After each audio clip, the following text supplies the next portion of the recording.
Hello बच्चों, welcome to CUET papers. आज के इस सेशन में हम लोग कवर करने वाले हैं टीचिंग एप्टीट्यूड पेपर की यूनिट 5।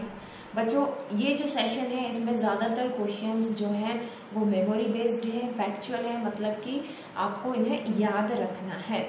सभी इम्पॉर्टेंट इंस्टीट्यूट जो सोशल साइंसेज से रिलेटेड है यहाँ पर मैंने इंक्लूड किए हुए हैं, और हमेशा से जैसे मेरी रिक्वेस्ट रहती है कि आपको इन क्वेश्चंस के आंसर खुद पहले से देना है एंड लास्ट में मुझे स्कोर्स ज़रूर बताने हैं। तो चलिए स्टार्ट करते हैं इस सेशन को, ठीक है? ओके, एंड आपके एग्जाम्स के अनाउंसमेंट हो गए हैं तो अब तो सब लोग खुश हैं, है ना? जल्दी हम लोग लाइव मिलेंगे और आपके जो भी डाउट है उसको लेकर के हम लोग डिस्कशन करेंगे। फिलहाल हम लोग इस सेशन में आगे बढ़ते हैं और यस, व्हाट्सएप ग्रुप को ज़रूर ज्वाइन करें क्योंकि हमारी एग्ज़ाम के बाद जब काउंसलिंग वगैरह स्टार्ट होगी तो वहाँ पर हम सारी इंपॉर्टेंट इन्फॉर्मेशन को शेयर करेंगे। अगर कोई पर्सनल डाउट है तो मैंने वहाँ पर इंस्टाग्राम लिंक दिया हुआ है जहाँ पर आप directly without saving my number आप मुझसे कांटेक्ट कर सकते हैं, ठीक है? चलिए तो स्टार्ट करें। ओके, सो फर्स्ट क्वेश्चन है यहाँ पर, विच of the following is a premier institute for fine arts education in India? निम्नलिखित में से कौन सा भारत में ललित कला शिक्षा के लिए एक प्रमुख संस्थान है? सो संगीत नाटक academy, sir J school of art, Indian school of business, national defence academy. तो अब ये दो तो बिल्कुल ही नहीं होंगे, है ना? ये दो कंफ्यूजिंग है, बट इसमें कौन सा है? Sir J school of arts. नाटक अकेडमी ये अलग है, संगीत नाटक अकेडमी अलग है, इसके बारे में भी हम लोग बात करेंगे। अब ये sir J school of art है कहाँ? ये मुंबई में है, मुंबई, ठीक है? ये आपको याद रखना है। Option 2 is going to be the right answer. Next question पर चलते हैं। करीब करीब 40 क्वेश्चंस हैं, है ना? तो कला क्षेत्र foundation based in Chennai is renowned for the teaching which Indian classical dance form. अब देखिए, इसमें बहुत सारे क्वेश्चंस ऐसे होंगे जिनको हमने कभी पहले भी डिस्कस किया है अपने डिस्कशन सेशन में, ठीक है? और कुछ नए भी हैं, जैसे कि ये है एक संस्था। तो कौन सा डांस जो है, इंडियन क्लासिकल डांस फॉर्म जो है कला क्षेत्र फाउंडेशन जो कि चेन्नई में है वो सिखाता है या जाना जाता है उसके लिए? कथकली है, उड़ीसा है, ओडिसी है, भरतनाट्यम है, मणिपुरी है। तो दैट इज भरतनाट्यम। वहाँ पर आप लिख लें इस फैक्ट को, भरतनाट्यम, क्योंकि कला क्षेत्र फाउंडेशन का नाम किससे जुड़ा हुआ है? भरतनाट्यम इंडियन क्लासिकल डांस से जुड़ा हुआ है, ठीक है? नेक्स्ट चलते हैं और नेक्स्ट क्वेश्चन है, which institute is noted for its contribution to the preservation and promotion of Indian classical music and dance? So कौन सा ऐसा भारतीय शास्त्रीय संगीत और नृत्य के संरक्षण और संवर्धन में योगदान देने के लिए कौन सा संस्थान विख्यात है इन सभी में से? ठीक है, तो नाम से ही समझ में आ रहा है। देखिए, एक चीज आपको यहाँ पर कई क्वेश्चंस में लगेगी कि मैंने ऑप्शंस इजी रखे हुए हैं। वो बच्चों ऐसा इसलिए है क्योंकि मैं यहाँ पर आपसे डायरेक्ट टेस्ट नहीं ले रही, ठीक है? डायरेक्ट टेस्ट और जो प्रेशर है उसका इफेक्ट तो आपको एग्जाम में देखने को मिलेगा। यहाँ पर ऑप्शंस इस तरह से रखे गए हैं, मेरा एक मकसद ये भी है आपके सामने क्वेश्चन लेकर के ना कि आपको चीजें याद हो जाए, है ना? इसलिए मैंने ऑप्शंस को कुछ इस तरह से रखा है ताकि वो पर्टिकुलर नाम आपके माइंड में फिक्स हो जाए। मैं एक जैसे बहुत सारे नाम रख दूंगी तो आप कंफ्यूज भी हो सकते हैं, है ना? अभी ये जो सेशन है आपको कंफ्यूज करने के लिए नहीं है, ये सेशन किस चीज के लिए है? ताकि आपको एग्जैक्ट इन्फॉर्मेशन मिल पाए, ठीक है? तो कुछ बच्चे जो हैं उनको काफी दिक्कत हो जाती है, मैम ऑप्शंस बहुत इजी हैं। तो बच्चे, मकसद इस सेशन का आप पर प्रेशर क्रिएट करना नहीं है, आपको इन्फॉर्मेशन प्रोवाइड करना है, समझना मेरी बात को। सो क्या इसका सही आंसर हो सकता है? कौन सा संस्थान है वो? यस, दैट इज संगीत नाटक अकेडमी। क्या है? या अकादमी, इंग्लिश हिंदी में क्या कहते हैं हम उसको? अकादमी कहते हैं, ठीक है? संगीत नाटक अकादमी, ठीक। चलो आगे बढ़ते हैं, नेक्स्ट क्वेश्चन की बात करते हैं। Lalit Kala Akademi is primary associated with which field? Lalit Kala Akademi मुख्य रूप से किससे जुड़ी हुई है? Performing art, visual art, literary art और क्यूलिनरी आर्ट, मतलब कि प्रदर्शनी कला, दृश्य कला, साहित्य कला या फिर पाक कला से ये जुड़ा हुआ है। सो ललित कला अकादमी जो है वो विजुअल आर्ट से जुड़ी हुई है। किससे जुड़ी हुई है?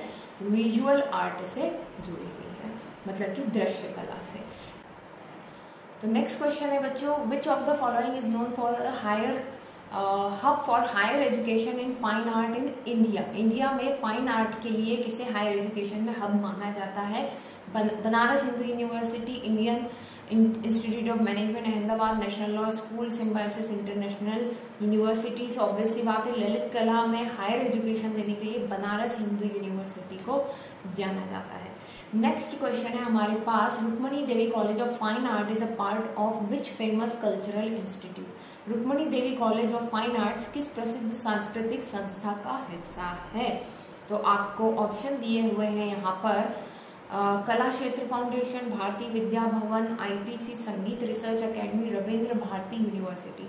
सो ये कला क्षेत्र फाउंडेशन का एक भाग माना जाता है किसे? Rukmini Devi college of fine arts को। सो इसको याद रखना है और टिक लगा लेना है, कला क्षेत्र फाउंडेशन का ये पार्ट है। नेक्स्ट है, which Indian university offer a special curriculum in Indian classical music and dance at its music department.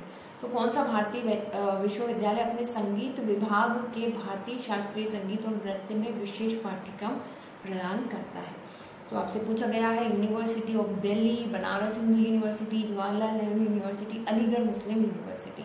So Banaras Hindu university इसका सही आंसर होगा। थोड़ा सा इसका जो है स्पेलिंग, ठीक है, बनारस हिंदू यूनिवर्सिटी लिखिएगा वहां पर।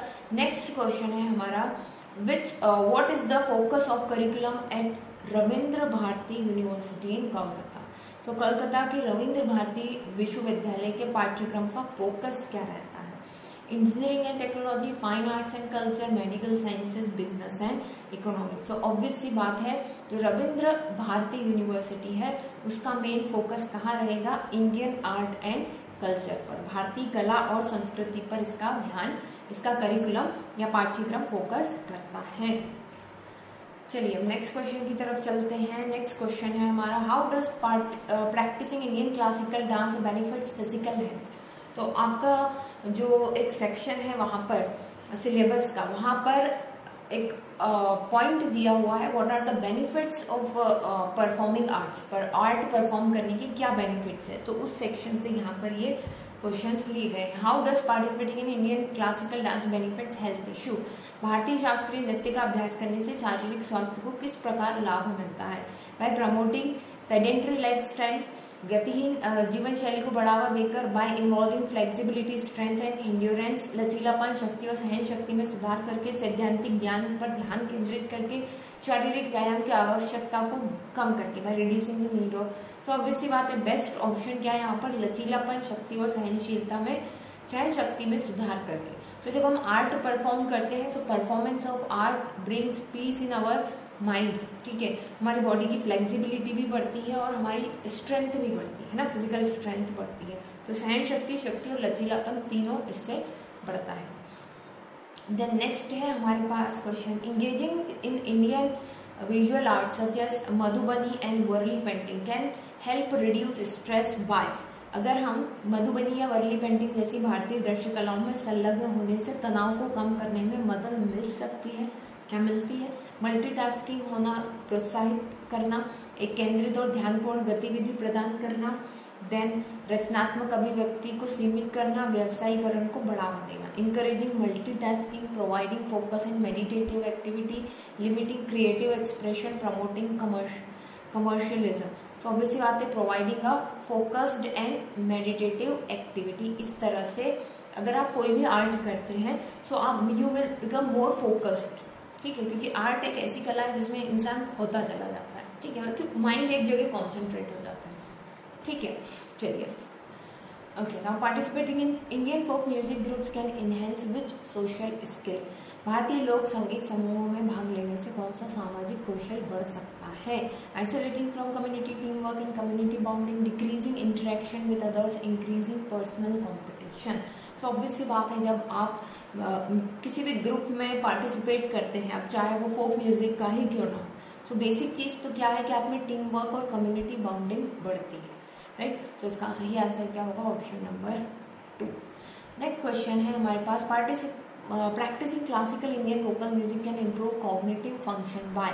शास्त्रीय भारतीय गायन संगीत का अभ्यास करने से संज्ञानात्मक कार्यों में सुधार हो सकता है। इस तरह का रिड्यूसिंग मेमोरी कैपेसिटी बिल्कुल गलत, enhancing auditory processing and memory, limiting linguistic development, limit करना भाषाई विकास को सीमित करना, सीमित करने जैसे किसी भी चीज़ की हम प्रैक्टिस करते हैं कॉग्निटिव लेवल बढ़ता है तो उसमें लिमिटाइजेशन नहीं होता।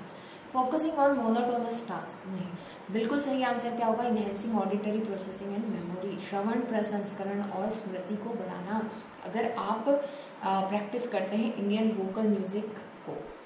ठीक है, नेक्स्ट क्वेश्चन है हमारे पास, which of the following is a mental health benefit of engaging in traditional Indian craft. पारंपरिक भारतीय शिल्पकला में संलग्न होने से मानसिक स्वास्थ्य को क्या लाभ होता है? पता है आप सभी लोगों को, जो लोग बहुत ज़्यादा एनेक्सिटी या फिर डिप्रेशन इन चीज़ों से गुजर रहे होते हैं तो उन्हें एक सजेशन ये भी दिया जाता है कि आप किसी न किसी आर्ट फॉर्म से जुड़े। उसमें सबसे ज़्यादा वो जो पॉटरी होता है ना, जिसमें घड़े बनाना, मिट्टी के घड़े, दिए, ये सब जो होता है वो सलाह दी जाती है, क्योंकि उससे एक तो नेचर से कनेक्शन ज़्यादा बनता है। ठीक है, कितना अच्छा लगता था जब हम बचपन में मिट्टी से खेलते थे, कुछ बनाते थे उनका, पता नहीं मुझे आप लोगों ने किया है या नहीं, मतलब पर मेरी एज के तो या आपके मम्मी पापा से पूछिएगा, उन सभी लोगों ने तो किया है। तो वो जो एक कनेक्शन होता है ना, वो एक अलग तरह की खुशी देता है, कनेक्शन टू नेचर।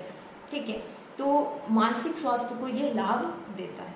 तो इनमें से कौन सा क्या लाभ मिलता है ये पूछा गया है आपसे। तो इंक्रीज एनेक्सिटी एंड स्ट्रेस नहीं, enhance mood and sense of achievement, reduce focus and concentration, decrease creative thinking, obviously बात है enhance mood and sense of achievement, मनोदशा और उपलब्धि की भावना में वृद्धि करता है। नेक्स्ट है हमारे पास, learning Indian classical instruments like sitar and tabla can help develop.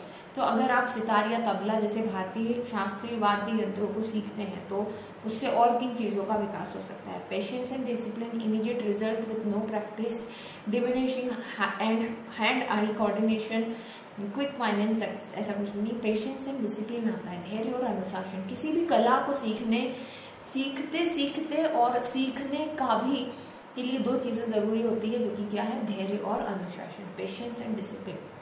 Okay, now next, how does participating in Indian theatre art like Kathakali contribute emotional development? Kathakali जैसे भारतीय नाट्य कलाओं का अभ्यास भावनात्मक विकास में किस प्रकार योगदान देता है? केवल शारीरिक अभिव्यक्ति पर ध्यान केंद्रित करते हैं, जटिल चरित्रों की सहानुभूति और समझ को बढ़ाकर, भावनात्मक सीमा को सीमित करके, भावनात्मक अभिव्यक्ति को हतोत्साहित करके। So, by focusing only on physical expression, by enhancing empathy and understanding complex character, by limiting emotional range, by discouraging emotional expression। Obvious सी बात है, जब भी हम कथकली जैसे आर्ट को करते हैं तो वहाँ पर हमें क्या डेवलप होता है, emotional development bye enhancing empathy. Empathy मतलब कि दूसरे की समस्याओं को समझना, अपनी समस्या समझ करके उसको वैसा फील करना, and understanding the complex character. तभी तो जो है भाई, जो नाटक में या जो थिएटर करते हैं वो जो किसी कैरेक्टर को निभाते हैं वो तभी उतनी अच्छी तरह निभा पाते हैं जब उस कैरेक्टर की खुशियाँ, दुख, दर्द को वो फील कर पाते हैं। उसी को क्या कहते हैं, एम्पैथी, है ना। एम्पैथी, सिंपैथी अलग होता है, एम्पैथी आजकल ये नया वर्ड है, एम्पैथी ज़्यादा है ट्रेंड में, है ना। सिंपैथी नहीं रखना है, क्या रखना है, एम्पैथी। ठीक है, चलिए, engaging in Indian classical dance form help improve which of the following cognitive skills. तो अगर आप इंडियन क्लासिकल डांस फॉर्म सीखते हैं तो ये कौन सी कॉग्निटिव मतलब कि संज्ञानात्मक कौशल को बेहतर बनाने में मदद करता है? Abstract mathematical ability, motor skill and spatial awareness, focus on rote memorization, decreasing attention to detail. देखो, motor skills and spatial awareness, तो जब भी हम किसी भी तरह का डांस फॉर्म सीखते हैं, basic specially Indian classical dance सीखते हैं, तो वहाँ पर मोटर कौशल और स्थानिक जागरूकता के बारे में, स्पेशल अवेयरनेस मतलब कि सेंस ऑफ योर सराउंडिंग, किस तरह से आप अपने आसपास की स्पेस का यूज कर पाएंगे, वो हमें कौन सिखाता है, जब हम प्रैक्टिस करते हैं इंडियन क्लासिकल डांस, तो उसी के अकॉर्डिंग हमारा संज्ञानात्मक विकास होता है। वैसी स्किल्स हम सीखते हैं कि आपको इतनी स्पेस दी गई है, इसमें आप कैसे डांस कर लेंगे, कैसे कैसे इसका उपयोग कर सकते हैं आप। ठीक है, ओके। जैसे कि आपने वो देखा होगा ना, ये जो डांस प्रोग्राम आते हैं टीवी पर, तो बोलते हैं ना कि भाई ये चीज़, ये प्रॉप आपको यूज करना है और फिर आपको डांस करना है, इतने ही एरिया में आपको एक नया डांस तक करके दिखाना है, तो ये सब आपकी कॉग्निटिव स्किल्स का जो है वहां पर टेस्ट लिया जाता है। ठीक है, बस ऐसे ही नहीं कि सीधे सीधे डांस कर। ठीक, नाउ नेक्स्ट है which benefit of practicing Indian classical music is particularly useful for student.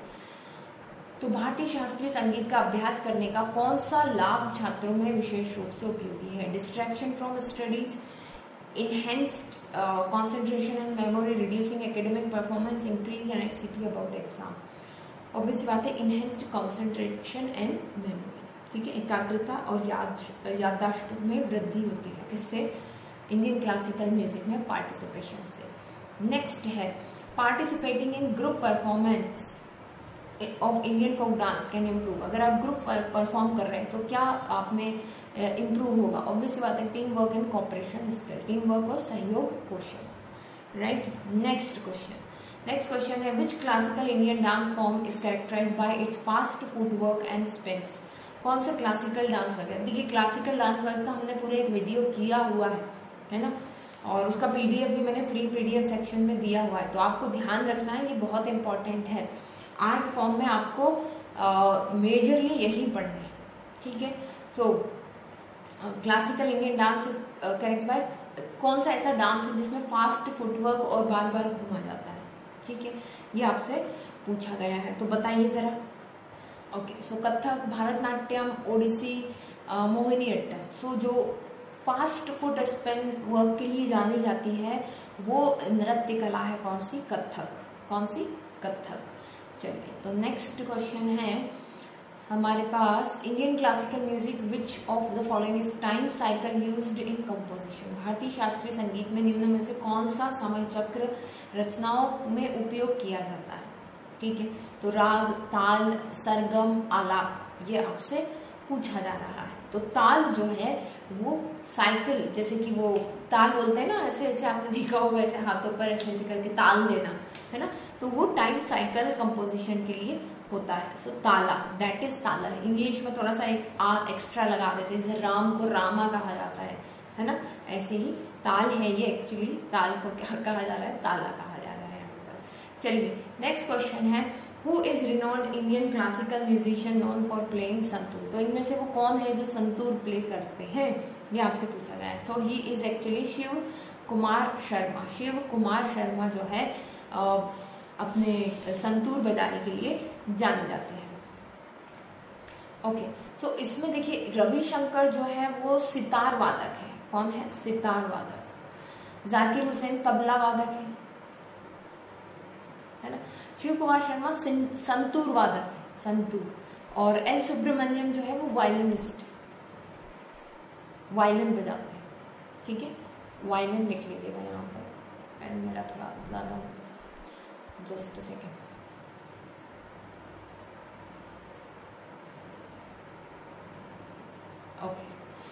Okay, चलिए आगे बढ़ते हैं। नेक्स्ट क्वेश्चन है हमारा which traditional Indian art form involves story telling through interacting hand gesture and facial expression.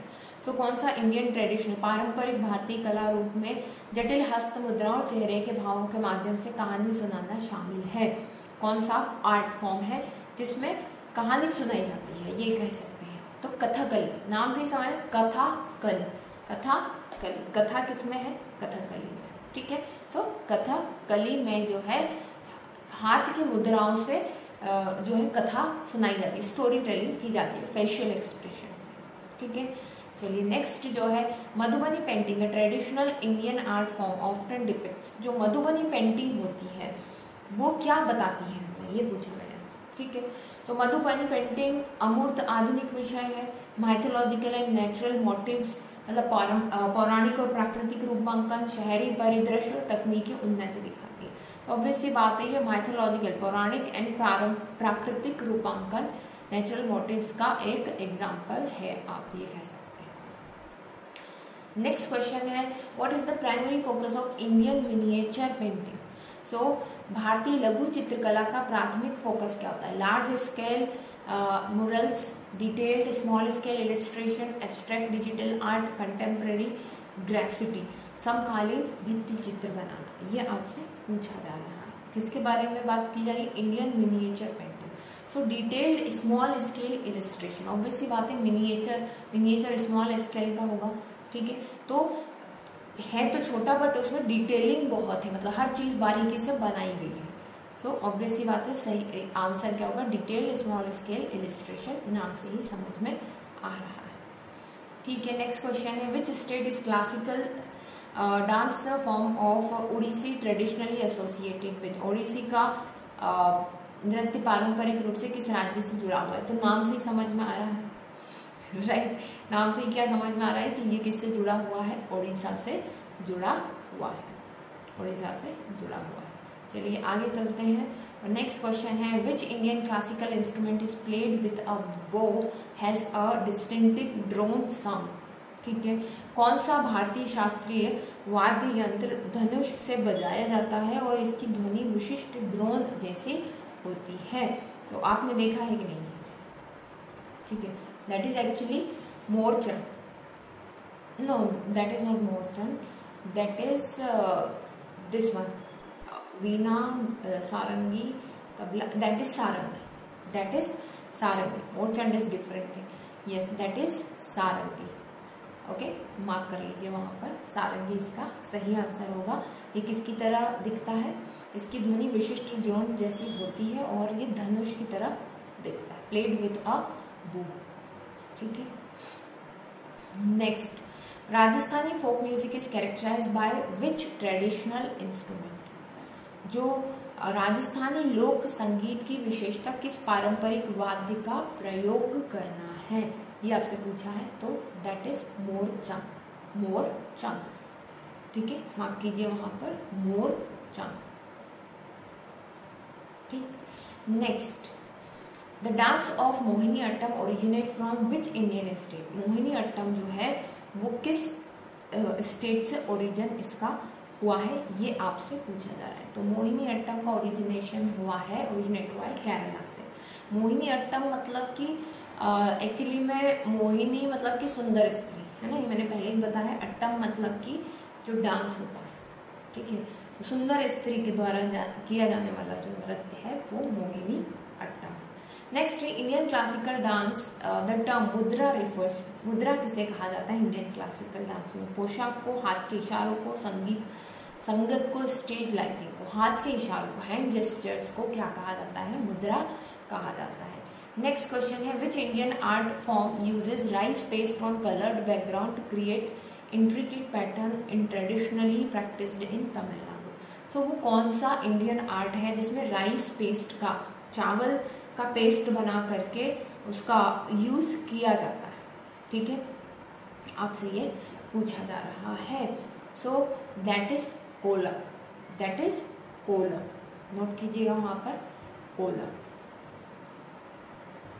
ठीक है। Next question है, Pandit Bhimsen Joshi is renowned for his contribution to which genre of Indian music? So Bhimsen Joshi ji संगीत की किस शैली में इनका योगदान माना जाता है? Carnatic music, Hindustani classical music, Bollywood music, Indian pop music? तो ऑब्वियस सी बात है, Indian pop music, Bollywood music तो होगा नहीं, इनका नाम जुड़ा हुआ है हिंदुस्तानी क्लासिकल म्यूजिक से, हिंदुस्तानी क्लासिकल म्यूजिक, ठीक है। नेक्स्ट क्वेश्चन की तरफ बढ़ते हैं। Gond painting, a form of tribal artist predominantly practicing by which country in India? Gond चित्रकला आदिवासी कला का एक रूप है जो भारत में मुख्य रूप से किस समुदाय द्वारा प्रचलित है? कौन सा समुदाय जो है वो गोंड पेंटिंग करता है एक्चुअली? सो ऑब्वियस ही बात है, गोंड कम्युनिटी किससे जुड़ा हुआ होगा? ये गोंड कम्युनिटी, गोंड समुदाय से ये जुड़ा हुआ है। Next question, which dance form from Andhra Pradesh is known for its elaborated use of intricate footwork and expression gesture? तो ये तो अभी हमने बात की थी, राइट। अच्छा, एक चीज यहाँ पर आपको एक एक्स्ट्रा इन्फॉर्मेशन क्या मिल जाएगी, यहाँ पर आंध्र प्रदेश है ना, कहाँ का है ये जो डांस है वो कहाँ का रहेगा? आंध्र प्रदेश का, और ये है कुचिपुड़ी। कौन सा? कुचिपुड़ी, ठीक। वहाँ पर हमने किसकी बात की थी? स्पीड फुटवर्क की बात की थी, ठीक है। और यहाँ पर हम किसकी बात कर रहे हैं? कुचिपुड़ी की बात कर रहे हैं, ठीक, जो कि कहाँ से आता है? आंध्र प्रदेश में इसका ओरिजिन माना जाता है। नेक्स्ट ओके बच्चों, सो इट्स थोड़ा सा टेक्निकल इशू हो गया था। यस, तो देखिए यहाँ पर which dance form of Andhra Pradesh is known for its elaborated use of intricate footwork and expressive gesture. So it's a Kuchipudi, आप नोट कर लीजिए इसको। एंड नेक्स्ट क्वेश्चन देखते हैं हम लोग। Which is famous contemporary Indian artist known for his contribution in modern Indian art and painting. So अगर इन सभी में से आप थोड़ा सा भी आर्टिस्ट से इत्तेफाक रखते हैं तो आपको पता होगा एमएफ हुसैन जो है वो पेंटिंग्स के लिए बहुत फेमस है। ठीक है, next the ancient Indian text नाट्य शास्त्र इज कॉम्प्रहेंसिव गाइड। जो नाट्य शास्त्र है वो किसके बारे में? Indian dance, drama and music, Indian literature, Indian astrology, Indian architect. Obviously बात है Indian dance, drama and music. Next question है हमारा, which instrument is central to traditional Kathakali performance. So इनमें से कौन सा इंस्ट्रूमेंट जो है वो कथकली परफॉर्मेंस में यूज होता है, आपसे ये पूछा जा रहा है। सो यहाँ पर देखिए तबला है, मृदंगम है, चैंदा है एंड हारमोनियम है। So that is chenda. क्या है? चैंदा जो है वो कथकली में यूज होता है, चैंदा, राइट। थोड़ा तबले की तरह दिखता है ये, ठीक है। नेक्स्ट क्वेश्चन देखते हैं हम। The term dhrupad refer to a style of singing in which Indian classical music tradition. So dhrupad जो है वो किस इंडियन क्लासिकल म्यूजिक में ये सिंगिंग स्टाइल यूज होती है, आपसे ये पूछा जा रहा है ध्रुपद के बारे में, ठीक है। So Carnatic music, folk music, Bollywood music, Hindustani classical music. So Hindustani classical music में ये यूज होता है, ठीक है। So option B is going to be the right one. Then the last question we are having is which form of Indian folk dance is traditionally performed during the Navratri in Gujarat? So ये तो सभी को पता है, गरबा, बिहू, लावनी, डांडिया रास। सो that is garba. क्या कहेंगे हम? गरबा। गरबा जो है वो नवरात्रि में किया जाता है। तो चलिए, ये था आज का सेशन। आई होप कि आपने सारी इन्फॉर्मेशन नोट की होगी। फिर जल्दी मिलते हैं यूनिट 6 के MCQs के साथ। तब तक के लिए बेस्ट ऑफ लक एंड